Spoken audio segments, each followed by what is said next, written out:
in your view, are the greatest challenge to China if it is going to continue its rise? And what are your advice to China to face and overcome the obstacle, to face the challenge and overcome the obstacle? Thank you. I think the biggest problem in China is the widening income gap between the coastal provinces and the inland provinces. And within the coastal provinces, in the cities themselves, the income gaps between the people who are doing well and the people who are not doing well. And the many migrants living on the fringes of the city with no hukou, no covering of education or health. So they are an underclass around every city, and every city needs them for the construction industry. So I see a problem in the making. Advice, I'm in no position to give China advice.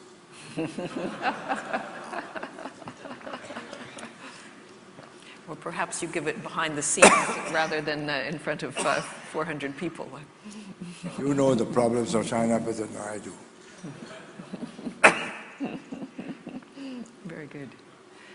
Gentleman in the back, yellow tie. Thank you, Mr. Lee. Richard Yeo from Malaysia. Could you perhaps share with us your medium to long-term view of Malaysia-Singapore economic and political ties? As well as perhaps, do you ever foresee that the two nations may come to some sort of economic or political union in the future, especially in the light of Indonesia emerging as a major economy? Thank you. I think I answered the second question because it's a simple answer. Having had the experience of one merger and being expelled, you don't want to repeat the process. And Indonesia becoming a great power makes no difference to our position. What is the future of economic cooperation? I think it's positive. Najib, your Prime Minister has brought forth a positive view of bilateral relations and the desire to develop southern Johor, Iskandar Malaysia region, using Singapore as a kind of Hong Kong to Shenzhen, means a complementary set of forces will be let loose, which will make it unprofitable for either side to be unfriendly. You want our investments, we want to invest. Having invested, we don't want problems with Malaysia. And Malaysia, if it wants more investments, must not give us problems. So that's a positive development.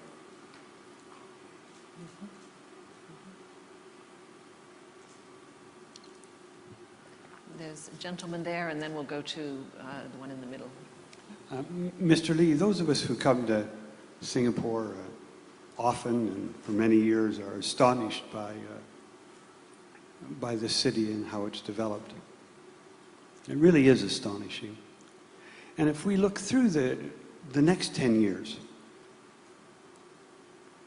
what do you see as the 2 or 3 main priorities that Singapore should focus on to continue to astonish us by its development? Well, what are the reasons that brought us here? One, good governance, anti-corruption, meritocratic,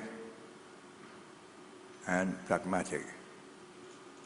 Going forward, if you drop out any of those 3 factors, you will lose your momentum. You've got to stay anti-corruption, clean and above board, promotion and jobs regardless of race, language, or religion, based on merit. And thirdly, as I've said, a fair and share between all races and peoples. This is a diverse society. If you have fast growth, and the growth is confined only to one section of society, particularly the Chinese, and the Malays are left behind, I think it's not sustainable. So it is in our interest to maintain national solidarity to ensure that there is a spread of the wealth that comes with growth to the disadvantaged in the population.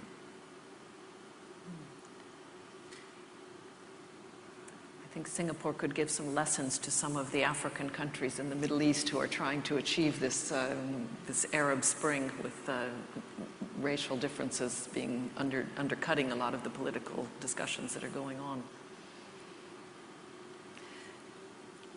Let's see, there was a question, yes, over there.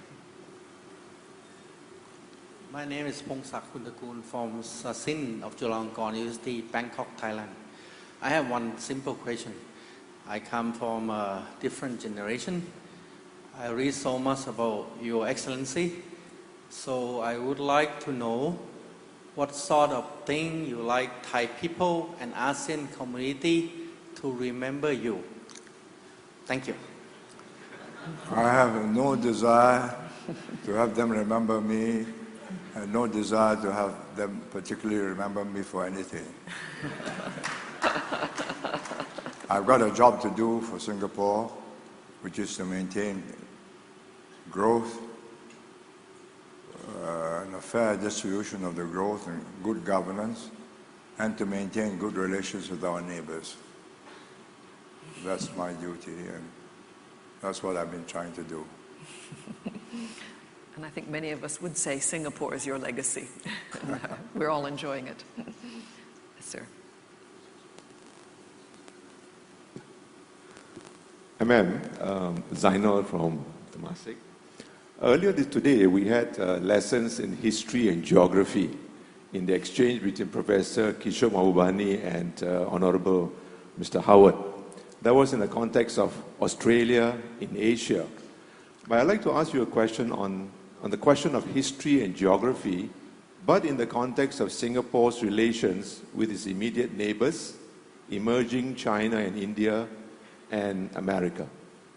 Thank you. What's the connection between the first half and the second half? I would like to see how you see the question of history and geography and how Singapore sees relations with its neighbors and with the emerging China and India. Well, it's not a zero-sum game. As China and India grow, what we have to do is to ride on their growth. But that does not mean we lessen our interest in either Japan or China or America or South Korea or Australia or New Zealand for that matter. It's not a zero-sum game. The more trading partners and investments we have from these people, the better for us and better relations between us and them.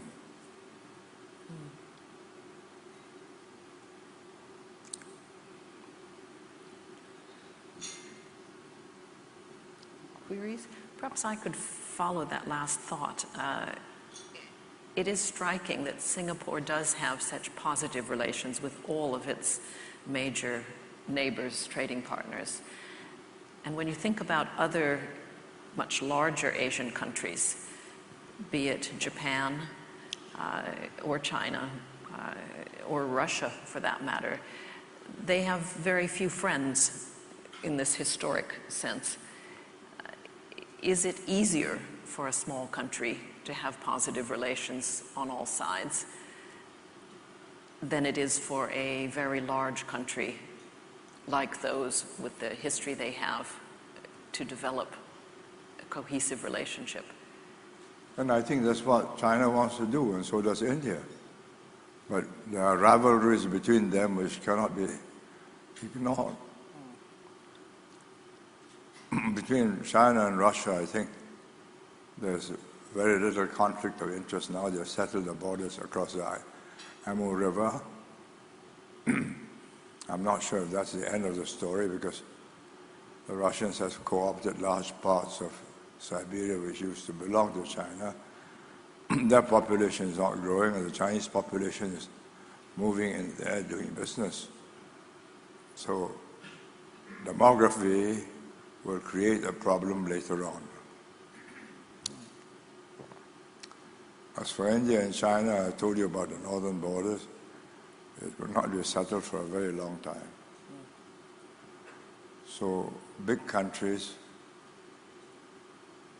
have big problems with each other, which are not easily resolved.